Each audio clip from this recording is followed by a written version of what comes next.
Hello सर्वांना नमस्कार. रेशमी नाते या मराठी चॅनलमध्ये तुमचे सर्वांचे स्वागत आहे. एक लग्न असेही भाग 80. एक मिनिट हा, माझी बायको आणि मी तिला घरी नेण्यासाठी त्यांची का परवानगी घ्यावी यार? ही पोरगी ना एक दिवस पागल करून सोडेल मला. देवांश स्वतःशीच बडबडत होता. त्याने मग लॅपटॉप बंद केला आणि पुन्हा फ्रेश होण्यासाठी बाथरूम मध्ये गेला. माही रुद्रच्या लग्नाची रिसेप्शन पार्टी एका मोठ्या 5 स्टार हॉटेलमध्ये ठेवण्यात आली होती. हॉटेलच्या मागे मोठा लॉन होता, तिथेच तयार केला होता. सगळ्या अरेंजमेंट अगदी चोख होत्या. पवार फॅमिली नव दाम्पत्याला घेऊन सगळ्यांच्या आधी त्या ठिकाणी पोहोचले होते. हळूहळू सगळे गेस्ट यायला लागले. सरपोतदार परिवार सुद्धा वेळेवर तिथे हजर होता. रुद्र माहीला भेटून सगळे त्यांना दिलेल्या टेबलवर बसले. देवांशची नजर सईला शोधत होती.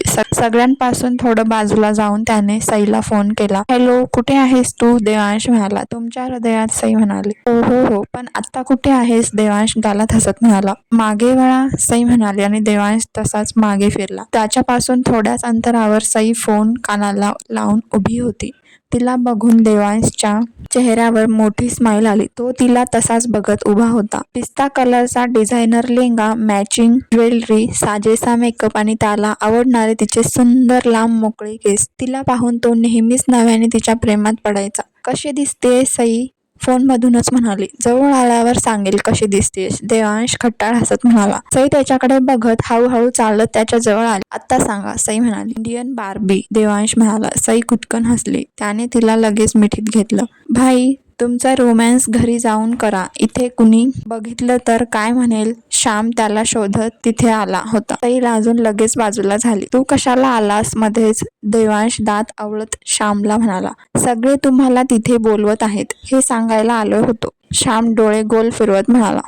येतोय, देवांश म्हणाला. मग तिघेही पुन्हा पार्टीत आले. सई आणि देवांश स्टेजवर जाऊन माही आणि रुद्रला गिफ्ट देऊन आले. त्यात बालीची तिकीट्स होते. देवांशने त्यांच्या 7 दिवसांचा हनीमून प्लॅन केला होता. ते पाहून माही खूप खुश झाली होती. खूप सारे फोटो आणि मग कपल डान्स झाले. सगळे नव दाम्पत्याला बेस्ट विशेष देत पार्टी एन्जॉय करत होते. पार्टी संपून सगळे घरी जायला निघाले. देवांशला सईला त्यांच्या सोबत न्यायचं होतं, पण म्हणणार कसा? सई त्याच्याकडे बघून गालात हसत शांत उभी होती. त्यांच्या नजरेनेच खेळ सगळ्यांच्या लक्षात आले होते. सई बाळा, चल गाडीत बस, गिरिजा मुद्दाम म्हणाली. आई, मी काय म्हणतोय? देवांश म्हणाला. हा बोला ना जावई बापू, गिरिजा मुद्दाम त्याची खेचत म्हणाली. जावई बापू, काय म्हणायचंय ते आत्ता उद्या म्हणा. किती उशीर झालाय ते बघा, प्रताप म्हणाले.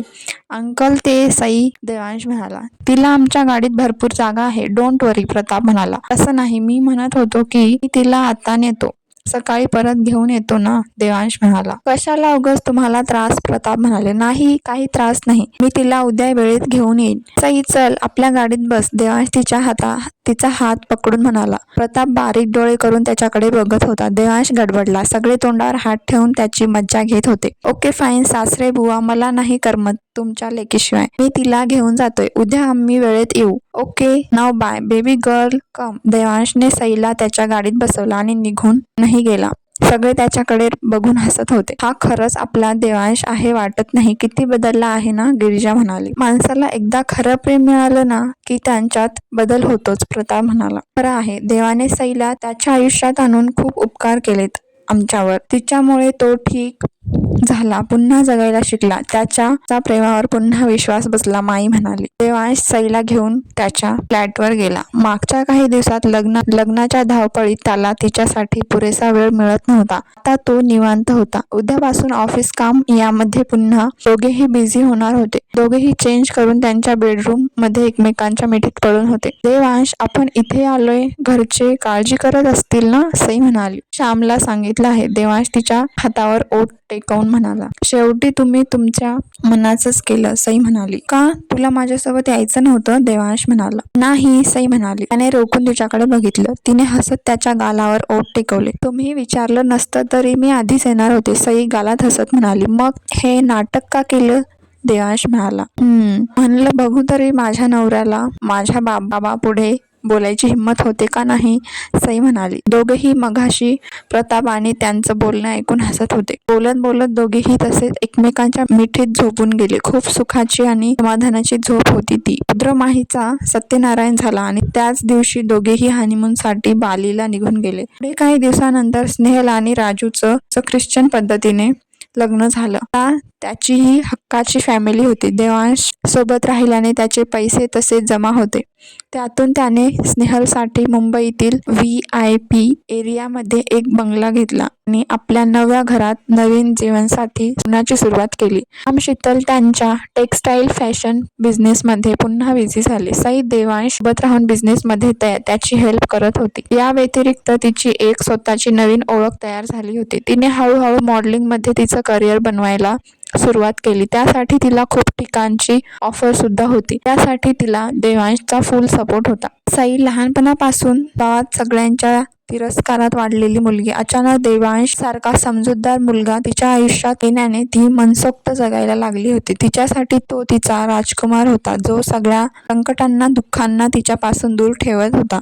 तिनेही त्याचं अपंगत्व स्वीकारून त्याच्यावर निस्वार्थ प्रेम केलं होतं. त्याला पुन्हा प्रेम करायला शिकवलं होतं. त्याच्यासाठी ती त्याची लाईफ लाईन होती. दोघेही एकमेकांसाठी अगदी योग्य ठरले होते. भोळी, हळवी, निरागस सई आणि शांत समजूतदार देवांश दोघेही मेड फॉर आदर होते. त्याने तिच्यासाठी सगळं आभाळ मोकळं केलं होतं. तिच्या स्वप्नांना पंख दिले होते. ती आता त्याच्या सोबत मोकळ्या आभाळात उंच उंच उडत होती. देवांशने तिच्यासाठी उभारलेल्या सुंदर प्रेमाचा घरट्यात त्याच्या कुशीत विसावा होता तिचा. दररोज दोघातील प्रेम वाढत होतं, फुलत होतं. तर असा होता आपल्या देवांश सईच्या लग्नानंतर सुरू झालेला सुंदर प्रेम प्रवास. या प्रवासात तुम्ही सगळे त्यांच्या प्रेमाचे सुखदुःखाचे साक्षीदार बनलात. त्यांच्या दुःखात रडलात, त्यांच्या सुखात हसलात. त्यासाठी तुमचे खूप खूप आभार. आजचा कथेचा शेवटचा भाग आहे.